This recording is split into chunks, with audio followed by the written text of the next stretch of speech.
Queridos, eu convido você a abrir a palavra de Deus em Gênesis capítulo 12. Gênesis capítulo 12. A palavra de Deus, conforme registrada por Moisés em Gênesis 12.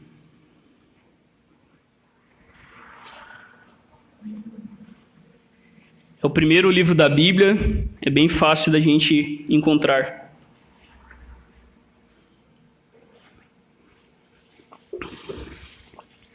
Nós estamos aí num mês importante, o mês de outubro, além de ser o Outubro Rosa, é o mês que nós celebramos os 503 anos da Reforma Protestante, e a cada domingo nós temos olhado para a Palavra de Deus e falado sobre dos solas, cada um dos 5 solas da Reforma Protestante. São 5 lemas, 5 pilares, 5 fundamentos que as igrejas evangélicas, que as igrejas reformadas defendem pela pureza do Evangelho, pela glória de Deus e o bem-estar da igreja, para que a igreja também seja a coluna e o baluarte da verdade, conforme a palavra de Deus nos ensina.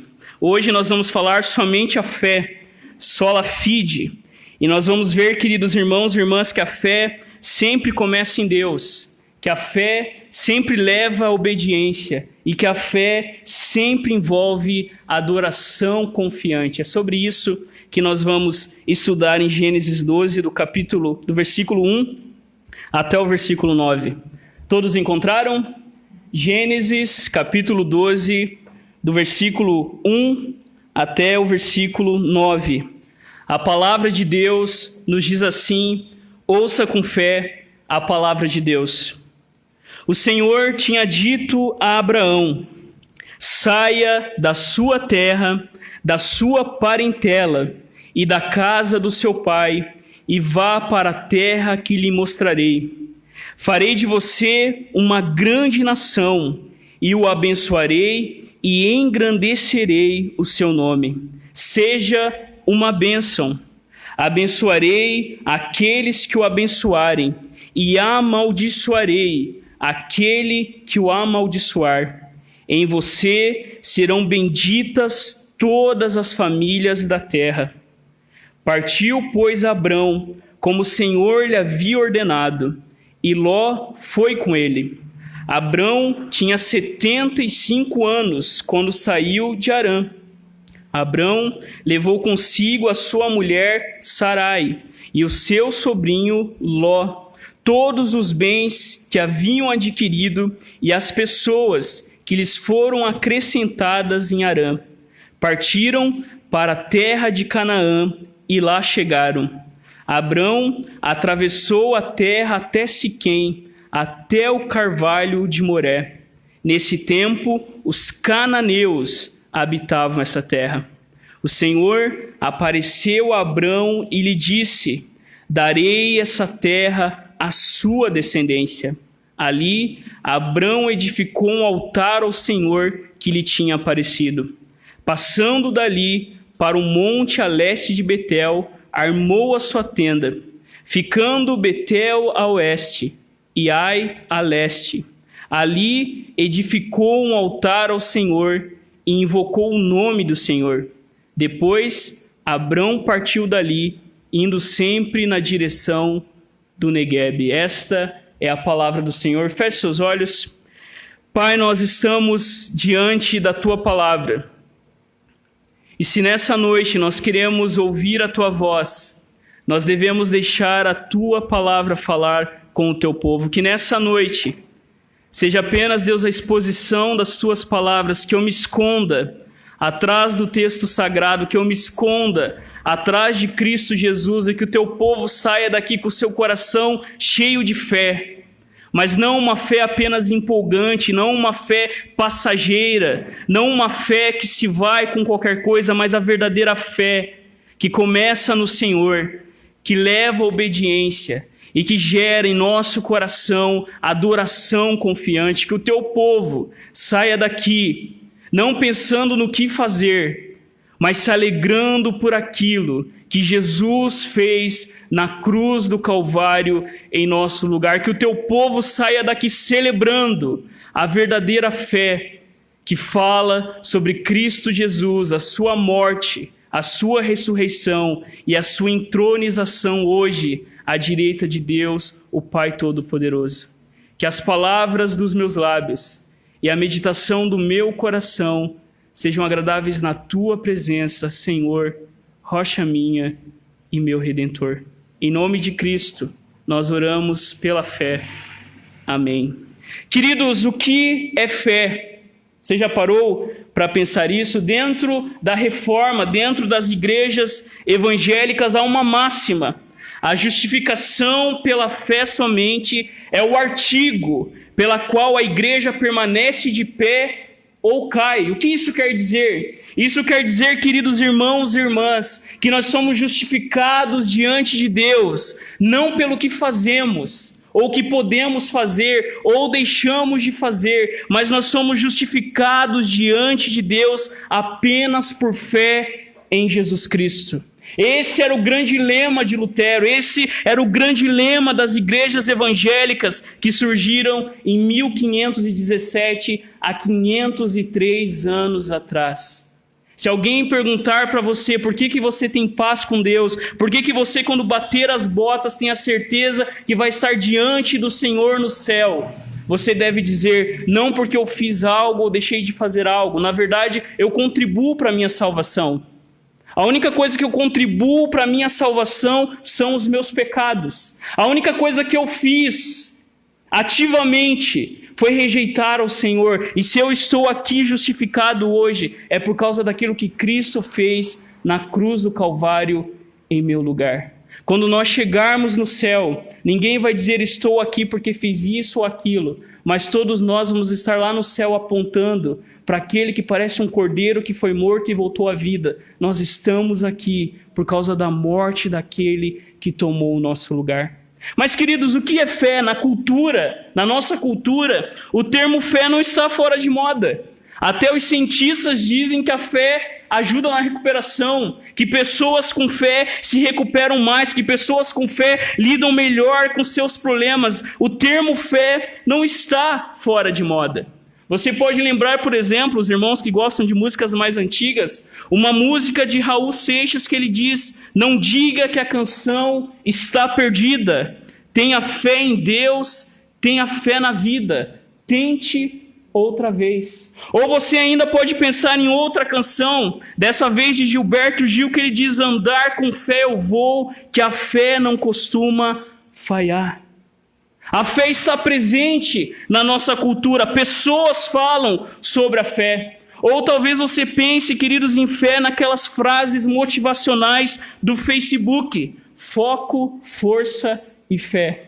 Ou aquela frase mal empregada que todo mundo usa sem saber: tudo posso naquele que me fortalece, sem saber que a ideia do texto é: tudo posso suportar, tudo posso sofrer, tudo posso resistir quando os problemas e as tribulações vieram. Mas, queridos irmãos e irmãs, a palavra fé então se tornou esse tema vago, esse tema impreciso e sentimentalista. Mas quando nós olhamos na Bíblia, o que é fé na Bíblia? Você já parou para pensar? O que a Bíblia fala sobre fé? E todos os autores bíblicos, os autores apostólicos, eles tinham em mente algo quando eles falavam em fé. O que Judas, na sua carta, quer dizer com a expressão a fé que de uma vez por todas foi dada aos santos. Ou ainda, o que o apóstolo João queria dizer com esta é a vitória que vence o mundo, a nossa fé. O que é fé, queridos? Se você fosse responder essa pergunta, o que é fé? Se nós fôssemos responder essa pergunta biblicamente falando, fé é compromisso com Jesus Cristo. Fé, queridos irmãos e irmãs, segundo um teólogo, J. Packer, fé é uma questão de conhecer as verdades do Evangelho. Fé tem a ver com conhecer Cristo Jesus e aquilo que Ele fez na cruz do Calvário por mim e por você. Fé tem a ver com receber as graças do Evangelho, a salvação, a nova vida, a certeza de que nós pertencemos a Deus. E fé, queridos irmãos e irmãs, envolve no compromisso de a cada dia caminhar com Jesus no custo do discipulado, negando-se a si mesmo, tomando a cruz e seguindo o Mestre no seguimento de Jesus. Assim, queridos, fé não é algo em si mesmo, fé não é um talismã, fé não é um trevo de 4 folhas e fé também não é pensamento positivo. Olha, vamos pensar que vai dar certo, Até uma doutrina teológica, a doutrina da prosperidade, nasceu com essa ideia. Pense positivo, pense que tudo vai dar certo, que as coisas vão dar certo. Isso não é fé, queridos. Fé, queridos irmãos e irmãs, sempre começa com Deus. A verdadeira fé sempre começa com Deus tomando a iniciativa de chamar para si um povo, dando a eles fé. A verdadeira fé, queridos irmãos e irmãs, sempre leva à obediência. Nós somos salvos somente pela fé. Mas a fé viva, a fé ativa, ao contrário da fé morta que Tiago fala na sua carta, sempre leva à obediência fiel e leal. E a verdadeira fé sempre envolve adoração confiante. À medida que nós caminhamos com Deus, nós adoramos a Deus em confiança por aquilo que Ele fez através de Cristo Jesus. Queridos, a primeira verdade, fique com a sua Bíblia aberta e acompanhe comigo entre os versículos 1 e 3. A verdadeira fé sempre começa com Deus. Se você crê em Jesus, se você não é um ateu, se você não é alguém que odeia Deus, é porque Deus foi ao seu encontro. Olhe no texto. O texto começa dizendo que o Senhor falou com Abraão. O texto, queridos irmãos e irmãs, fala que Deus disse a Abraão, a iniciativa foi de Deus, de ir ao encontro de Abraão. E se você perceber no texto do lado, olha aí na sua Bíblia, existe um grande contraste entre o capítulo 11 de Gênesis e o capítulo 12. No capítulo 11, nós vemos os homens, em seu orgulho e desejo, tentando erguer uma torre que fosse a mais alta e que chegasse até o céu.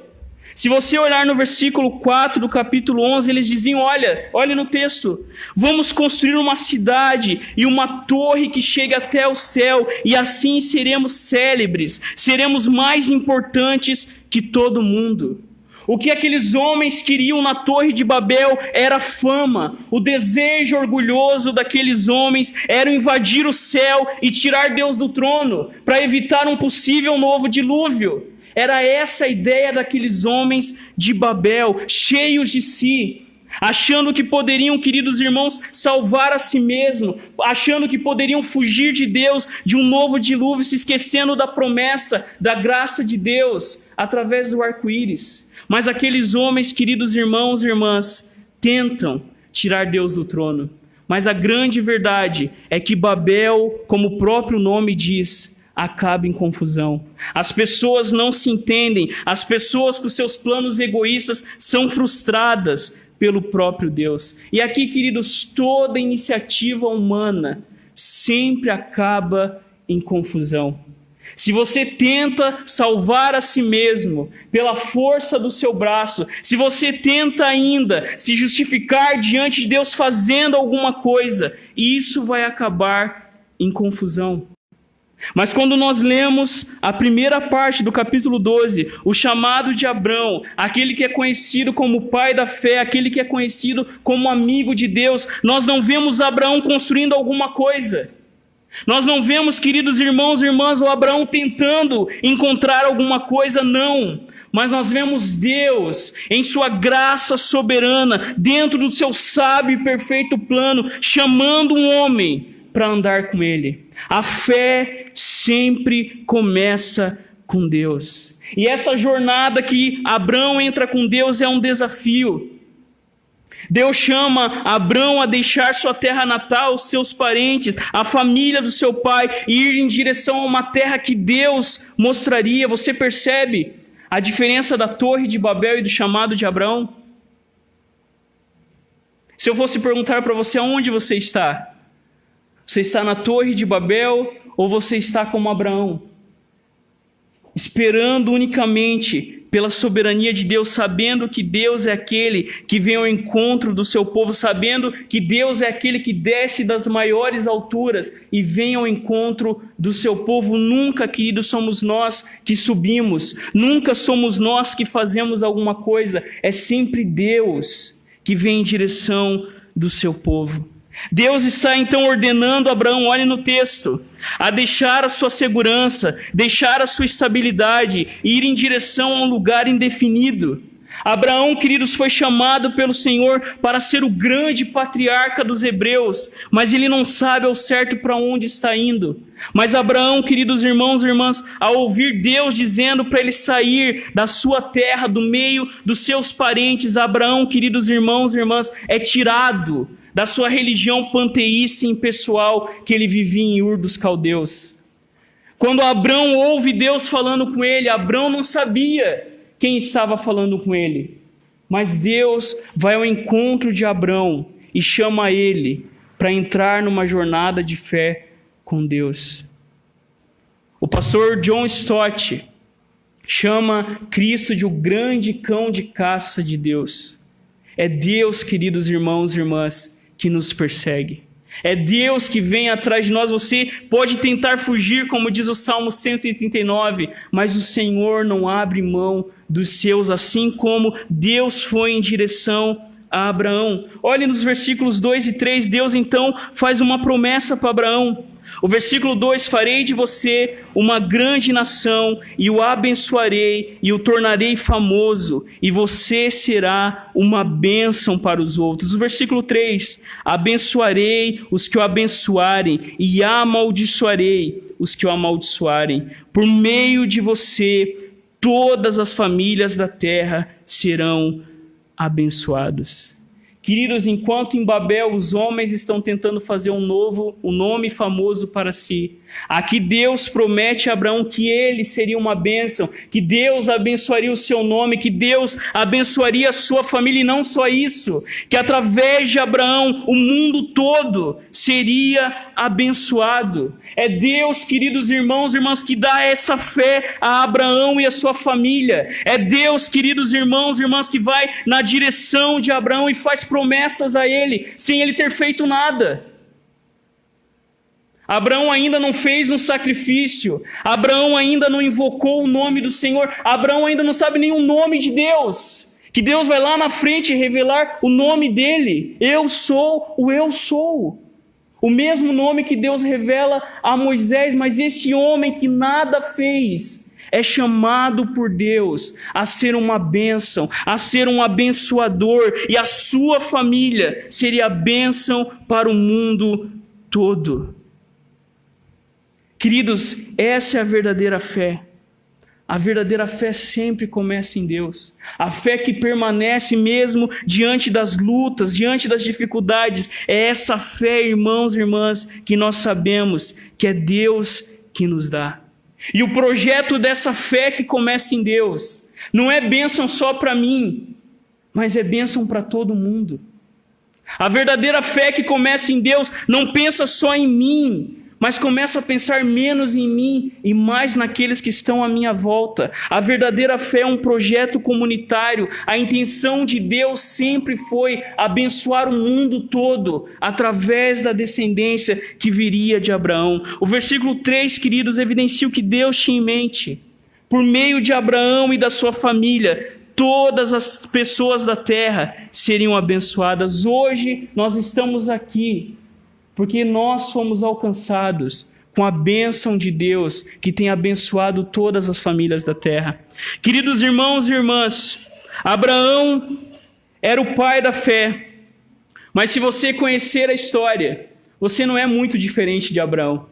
Às vezes a gente olha para Abraão e pensa, poxa, Abraão é o pai da fé, o amigo de Deus. Mas Abraão também, queridos irmãos e irmãs, teve inconstância na sua fé. Quantas vezes Abraão ficou com medo e mentiu? Quantas vezes Abraão tentou, da sua própria força, resolver os seus conflitos? Às vezes você pensa na sua família e você acha que a sua família não é perfeita. Você não pensa nisso ou só eu que penso? Mas quando você olha para a Escritura, Abraão também não tinha uma família perfeita. Abraão também, queridos irmãos e irmãs, passou por coisas terríveis. Abraão também era um homem de pequena fé, igual aos discípulos de Jesus. Abraão também era vacilante. Lembre-se do caso que ele e a sua esposa tentam dar uma ajudinha para Deus. Acaba em confusão, igual Babel. Mas Deus, queridos, renova a sua aliança com ele. Deus sabia que a fé de Abraão era vacilante, mas Deus sabia que a promessa estava baseada naquilo que Deus era e não naquilo que Abraão era ou poderia fazer. A fé que começa em Deus, queridos irmãos e irmãs, é uma fé que nos empurra, sabendo que é Deus que nos mantém e nos vai preservar até o fim. Através da família de Abraão, todas as famílias da terra seriam abençoadas. Mas se você continuar a história, você começa a ficar um pouco preocupado. Como que Deus vai consertar o problema do mundo se a família do Abraão é parte do problema? A gente continua a história de Gênesis e começa a ficar preocupado. Abraão está preocupado, Isaac não vai atrás de uma esposa, Abraão acha que vai morrer e não vai ter um descendente. Abraão fica preocupado, ele começa a olhar para sua família e nós olhamos para a família de Abraão e começamos a pensar como que Deus vai resolver o problema do mundo com essa fé dessa família que é igual à nossa, imperfeita, cheia de dilemas e problemas. Mas, queridos irmãos, quando Deus estava falando isso, Deus estava falando sério. Deus estava dizendo que a promessa que ele fez a Abraão não estava baseada no que Abraão podia fazer, mas a promessa que Deus fez a Abraão estava baseada no Abraão perfeito, que deixaria sua terra, que deixaria sua casa nos céus e viria em direção a uma terra e um povo estranho. A fé que começa em Deus, queridos, ela é baseada no Abraão perfeito, Cristo Jesus. O próprio Deus feito carne, que deixou o céu, que deixou o seu trono no céu e encarnou no homem e veio a este mundo para dar a sua vida em resgate aos seus. O descendente prometido de Abraão não era Isaque, mas os irmãos lembram dessa passagem também crucial na vida de Abraão, quando ele sobe com Isaque para fazer o sacrifício e quando ele está pronto para matar o seu filho, o anjo interrompe e fala: não faça isso com seu filho. E quando eles olham, o anjo diz: eis o cordeiro preso entre os galhos. Queridos irmãos e irmãs, a fé de Abraão, os olhos de Abraão não estavam só em Isaque, mas estava naquele que viria da sua descendência, Cristo Jesus. Se nós temos hoje, queridos, a verdadeira fé, é porque através de Cristo Jesus todas as famílias da terra estão sendo abençoadas.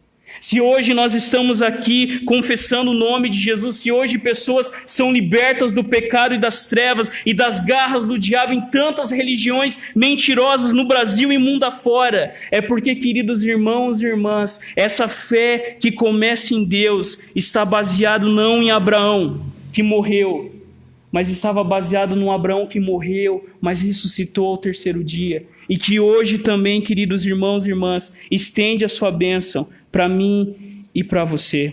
Mas olhe no texto, versículo 4 ao 6, e nós vemos uma segunda verdade. A verdadeira fé, queridos, sempre leva à obediência. Observe a continuação do texto. Os versículos 4 ao 6 nos dizem assim, o versículo 4: então Abrão partiu como o Senhor havia instruído, e Ló foi com ele. Abrão tinha 75 anos quando saiu de Harã.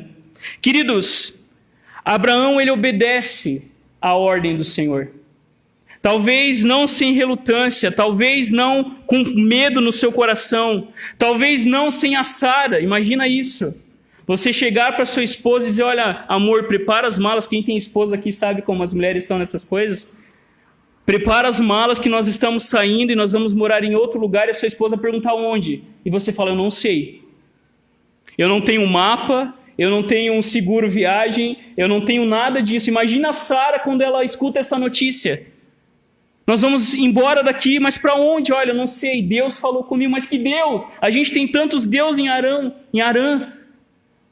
Mas, queridos irmãos, a verdadeira fé sempre leva à obediência.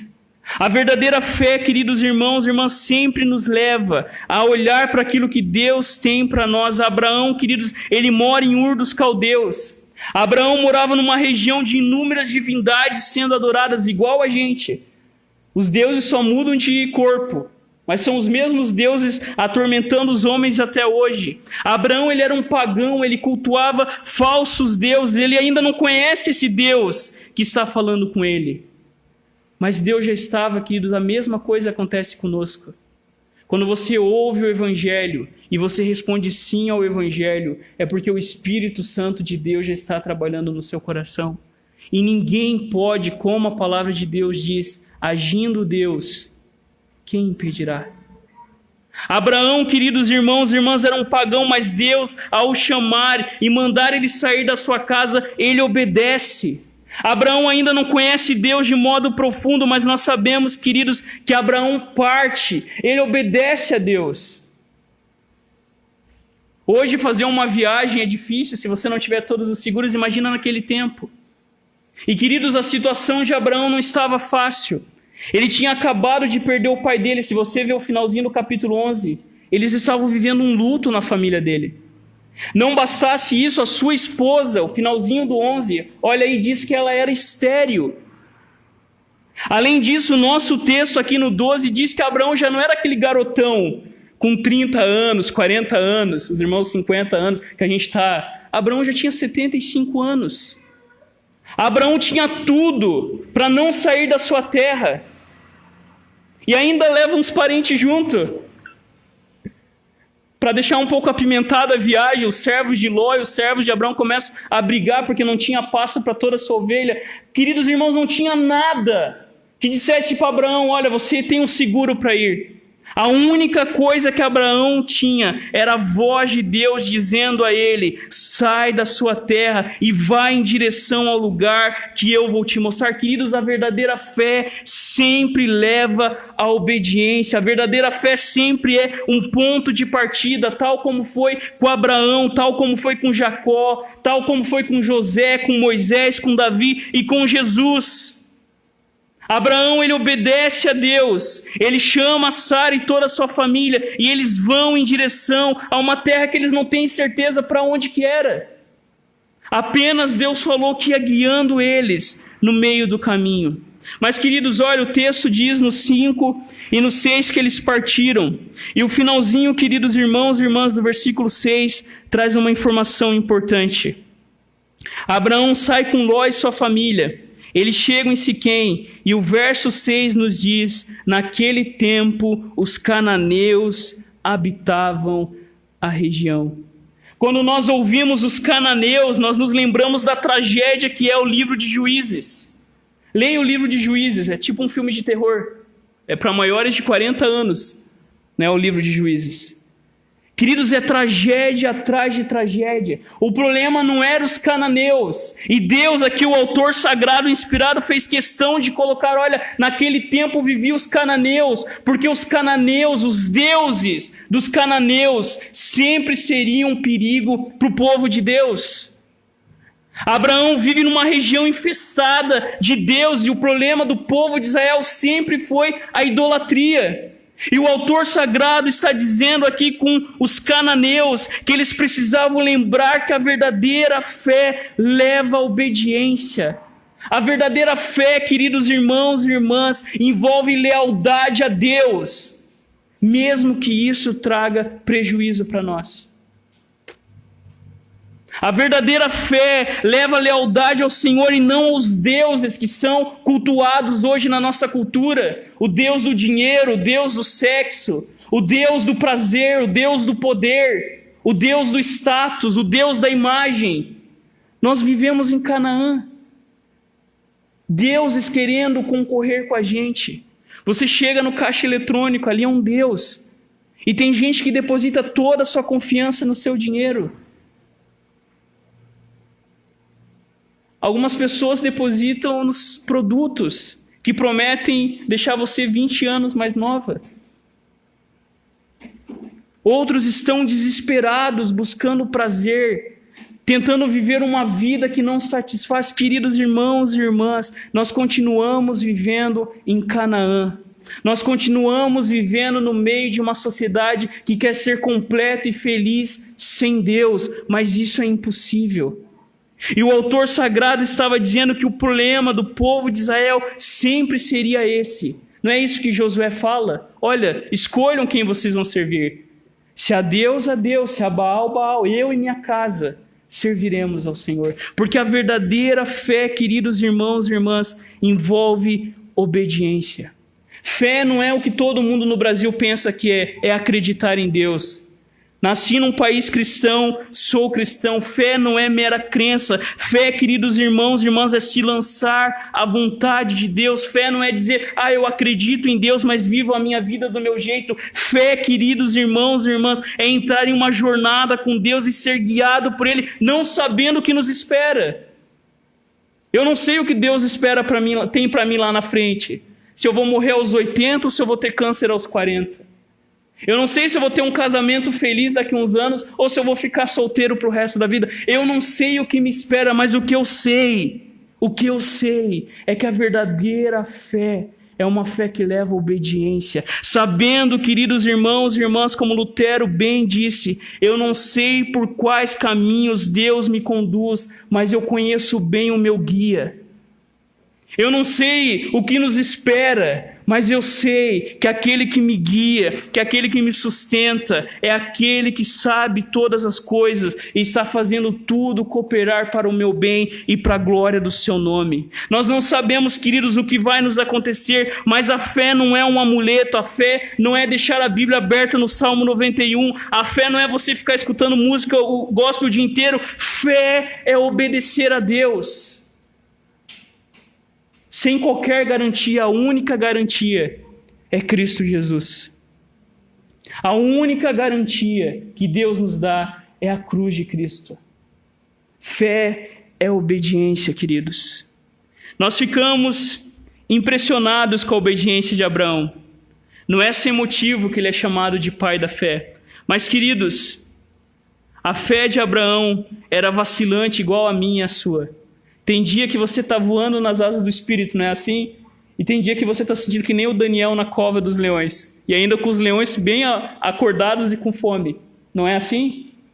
Mas, queridos irmãos e irmãs, o que deve nos impressionar não é a obediência de Abraão, pois ela é como a nossa. Mas o que deve te impressionar nessa noite é a obediência daquele que nunca falhou. É a obediência daquele que nunca vacilou. É a obediência daquele que nunca tentou dar uma ajudinha a Deus. É a obediência daquele que nunca colocou a culpa na sua mulher, mas assumiu a culpa da sua igreja, morrendo na cruz para nos salvar. E a canção que a igreja cantava na igreja antiga, nós devemos cantar hoje. Filipenses traz um hino cristológico que diz: seja a atitude de vocês a mesma de Cristo Jesus, que embora fosse Deus, não usurpou o ser igual a Deus, mas antes se tornou homem e morreu na cruz.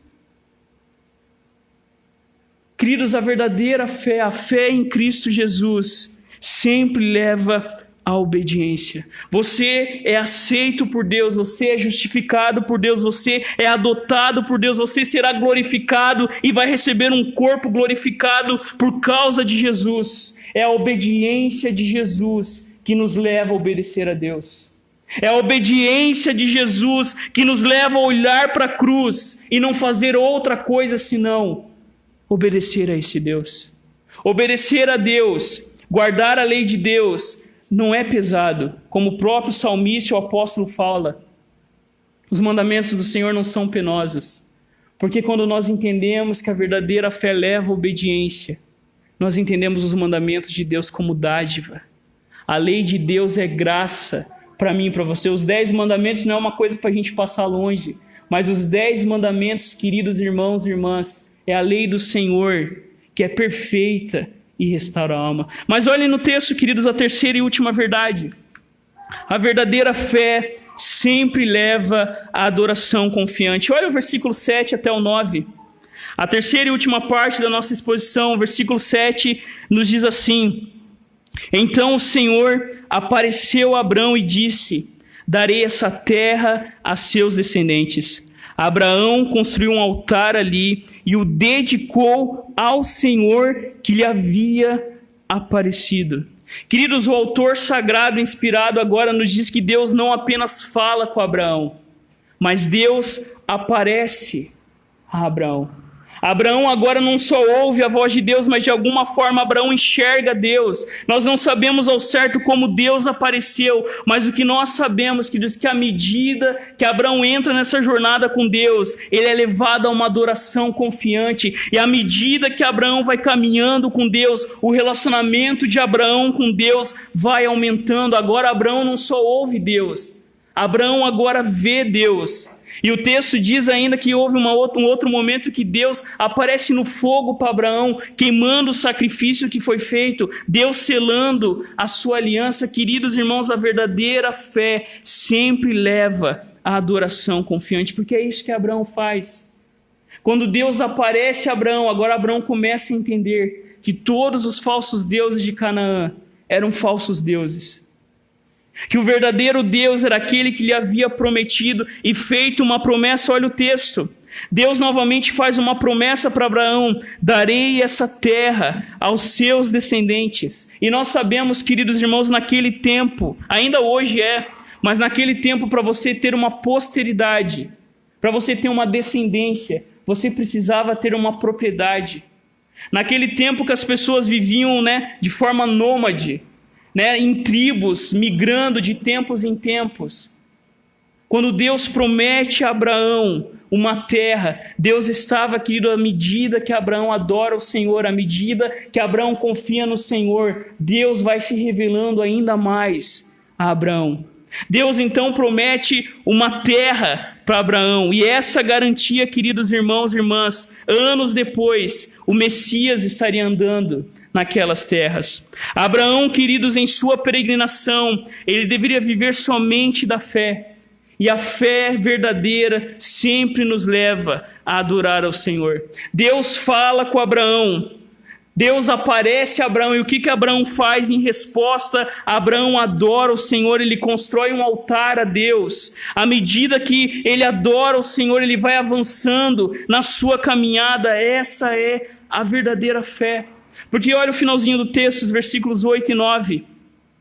Abraão faz um altar na região de Moré, e no versículo 8 diz: dali Abraão viajou para o sul e acampou na região montanhosa entre Betel a oeste e Ai a leste. Novamente construiu ali mais um altar dedicado ao Senhor e invocou o nome do Senhor. Queridos, conforme Abraão ia caminhando, ele ia adorando ao Senhor. Conforme Abraão ia caminhando e as lutas vinham, ele invocava o nome do Senhor. E nós começamos a ver, queridos irmãos e irmãs, que a verdadeira fé envolve adoração confiante. Nós adoramos a Deus à medida que nós caminhamos com Ele. Deus não deu um mapa para Abraão, Deus não deu garantias a Abraão, mas Deus estava com Abraão. E por isso, queridos irmãos e irmãs, que Hebreus e o próprio Paulo, o apóstolo, fala que o justo viverá por sua fé. Porque à medida que Abraão prossegue em sua jornada, ele adora o Senhor. E nós sabemos, queridos irmãos e irmãs, que a vida de Abraão e da sua família, a história não estava sendo dirigida pelo acaso, mas o próprio Senhor soberano estava conduzindo a família de Abraão e preservando a sua vida e a vida da sua família, para que, queridos irmãos e irmãs, a verdadeira adoração a Deus acontecesse na cruz do Calvário. A fé verdadeira envolve adoração confiante. Sabe por quê, queridos irmãos e irmãs? Apesar dos seus vacilos, Abraão permaneceu, porque Abraão estava com seus olhos em Jesus. Eu termino convidando você a abrir a sua Bíblia em Hebreus, capítulo 11. A partir do versículo 8, olha como o autor de Hebreus interpreta essa jornada de Abraão. O versículo 8 diz assim, no capítulo 11 de Hebreus: pela fé, Abraão obedeceu, quando foi chamado para ir a outra terra que ele receberia como herança. Ele partiu sem saber para onde ia, e mesmo quando chegou à terra que havia sido prometida, viveu ali pela fé, pois era como estrangeiro, morando em tendas. Assim também fizeram Isaque e Jacó, que herdaram a mesma promessa. Olha o que o autor diz: Abraão esperava confiantemente pela cidade de alicerces eternos, planejada e construída por Deus. Pela fé, Abraão, ao ser posto à prova, ofereceu Isaque como sacrifício. Abraão, que havia recebido as promessas, estava disposto a sacrificar o seu único filho. Todos eles obtiveram aprovação por causa da sua fé. No entanto, nenhum deles recebeu tudo o que havia sido prometido, pois Deus tinha algo melhor preparado para nós, de modo que sem nós eles não chegassem à perfeição. Queridos irmãos e irmãs, Abraão adora o Senhor de maneira confiante, porque quando Deus faz a promessa a Abraão e mostra sua descendência serão como as estrelas do céu, como a areia da terra, os olhos de Abraão não estavam na promessa em si, mas estava naquele que viria da sua descendência. Abraão oferece Isaque em sacrifício, porque ele sabia que Deus é que havia prometido e que Deus cumpriria a sua promessa na vida de Abraão, porque da sua descendência, queridos irmãos e irmãs, viria Cristo Jesus. A verdadeira fé tem os olhos em Jesus. A verdadeira fé não fica só olhando para as mãos de Deus, esperando algo, mas a verdadeira fé olha para as mãos do Filho de Deus, Cristo Jesus, que foram marcadas. E por causa de Jesus Cristo, irmãos e irmãs, nós hoje, como o próprio texto de Hebreus diz, hoje nós temos uma bênção maior, porque todos os profetas do Antigo Testamento e todo o povo de Deus esperavam pelo Messias. E hoje eu e você adoramos a Deus, sabendo que Cristo Jesus é a promessa de Deus que foi cumprida. É Cristo Jesus que nos leva à verdadeira adoração. É Cristo Jesus que hoje também, eles esperavam a primeira vinda de Jesus. E como nós cantamos, nós como igreja militante, esperamos a volta de Jesus, com os nossos olhos em Cristo Jesus. Queridos, a verdadeira fé sempre nos leva à adoração confiante. O nosso texto termina dizendo que Abraão sempre foi indo, no versículo 9, em direção ao Neguebe, ao sul. Neguebe nem era uma região estabelecida, mas Abraão confiou no Senhor e ele obedeceu a Deus. Queridos, 3 aplicações para a nossa vida. A primeira, como temos vivido a nossa vida? Você vive a verdadeira fé ou você ainda está na fé como um talismã? Como que você tem gastado a sua vida? Como que você tem vivido os seus dias? Queridos, a verdadeira fé sempre começa em Deus. E a verdadeira fé nos ensina a não viver para nós mesmos. O chamado de Jesus é para que você venha e abrace a sua vida e receba a vida de verdade. Nós devemos confessar, como a confissão de Heidelberg, na sua primeira pergunta fala, qual que é o seu único fundamento? Qual que é a sua única certeza na vida e na morte? E você deve confessar isso todos os dias. O meu único fundamento é meu fiel Salvador, Jesus Cristo. A Ele pertenço em corpo e alma, na vida e na morte. Não pertenço a mim mesmo.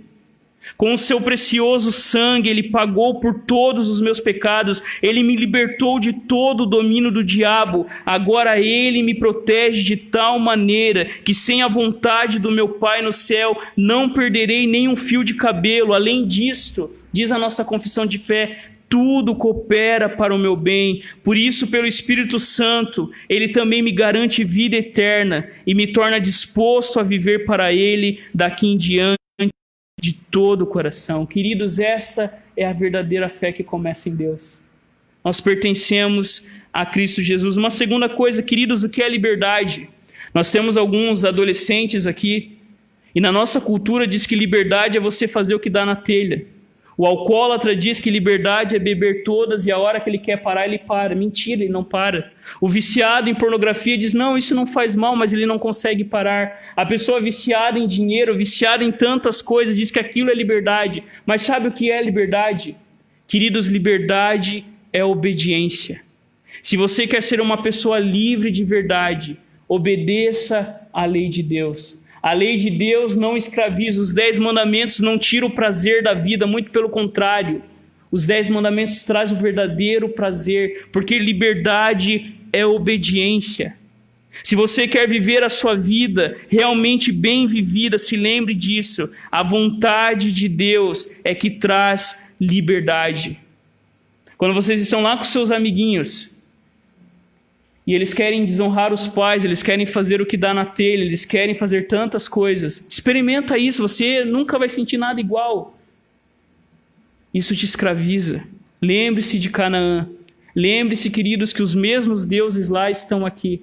Liberdade é obedecer a Deus. Liberdade não é virar à noite na gandaia. Liberdade não é você ir para a balada. Isso não traz alegria de verdade. Liberdade é você obedecer a Deus. Liberdade é você entender que a lei do Senhor é graça de Deus para nós. E por último, queridos, como está a adoração em sua vida? Quais são os altares que você tem na sua vida? A gente se reúne como igreja no domingo, mas lá na sua casa tem alguns altares que você cultua. Não um santinho, talvez, né? Que esse ainda é fácil de identificar e nem é o maior problema.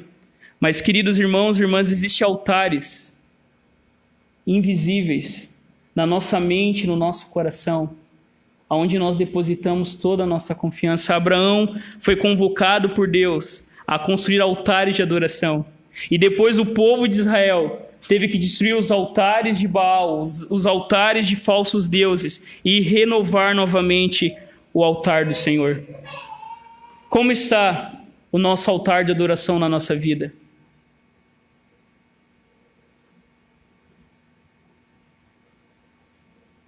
Hoje, quando eu mandei lá no grupo para os irmãos se prepararem para vir no culto, como que você se prepara para vir na casa do Senhor? Isso tem a ver com a adoração. A adoração não começa às 19 horas. A gente tenta começar às 19 horas. A adoração começa, queridos, quando você acorda. Se na sua vida não há adoração confiante, no culto coletivo não haverá adoração confiante. Se você vem ao culto e a última coisa que você fez antes de vir ao culto foi desligar a TV, alguma coisa está errada. Nós precisamos, queridos irmãos e irmãs, adorar ao Senhor novamente no domingo. Nós precisamos honrar o domingo como dia do Senhor. Nós precisamos repensar se você está trabalhando demais, se você está fazendo muitas outras coisas, você precisa se lembrar que o mandamento de Deus continua valendo. Lembra-te do sábado, santifique o sábado do Senhor. E para nós cristãos, o sábado é o domingo do Senhor. Desde a ressurreição de Jesus, a igreja primitiva observa o domingo. Queridos, nós precisamos adorar a Deus. Nós precisamos repensar quais altares, todo dia, eu tenho dedicado ao Senhor. E no domingo, não digo todo dia, mas no domingo, seja um dia diferente. Desliga a TV, desliga o celular. No domingo, se dedique à sua família, almoce com calma com a sua família. Domingo é para isso, domingo é o momento de você parar, reunir a sua família e adorar ao Senhor na sua casa. Domingo é o dia da gente adorar a Deus, porque o domingo dá o tom de toda a nossa semana. Por isso que nós primeiro descansamos. Você já parou para pensar nisso? Domingo tem a ver com domínio. Primeiro nós descansamos no dia da adoração. Por isso que segunda se chama segunda. A primeira coisa que a gente faz é adorar o Senhor. A segunda é ir trabalhar. Adore o Senhor na sua vida, em nome de Jesus. Feche seus olhos. Coloque a sua vida diante do Senhor. Repense e peça ao Senhor arrependimento se nós não temos vivido a verdadeira fé. Clame a Deus pedindo: Senhor, aumenta a minha fé, me dê essa fé verdadeira. Essa fé verdadeira que tem a ver com entender que tudo começa com o Senhor e aquilo que começa com o Senhor é eterno. Me leva a entender que a verdadeira fé tem a ver com obediência. O chamado de Jesus continua sendo um chamado radical. Negue-se a si mesmo. O chamado de Jesus continua sendo um chamado de morte, morra para si mesmo. O chamado de discipulado de Jesus continua sendo um chamado de arrependimento, de negar a si mesmo, de negar a sua vontade. O chamado de Jesus continua sendo um chamado radical, de amar a Ele acima de todas as coisas, de colocar o seu coração apenas nele, de não servir falsos deuses, de não servir outros deuses. E essa verdadeira fé sempre leva à adoração confiante, sabendo que mesmo quando somos esmagados, são as mãos amorosas do nosso Deus conduzindo a nossa vida.